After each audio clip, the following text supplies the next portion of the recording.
Palagay nyo guys. Luto na ba to? Oh, sunog na.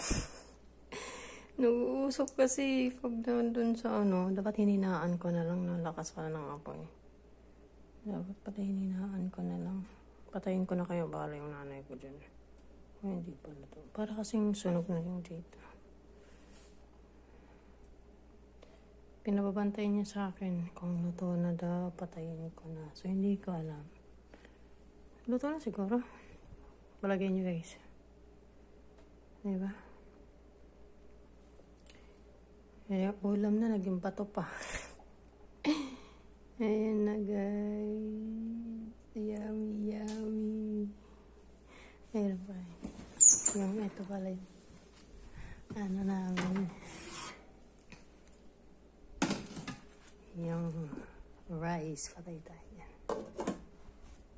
Diba? Ay. Nakakainis yung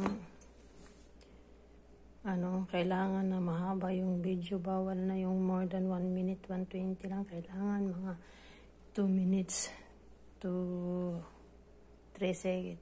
Hindi. 3 minutes. Bago lagyan siya ng isda ni bossing. Kailangan mahaba. Kasi nagtatry ako.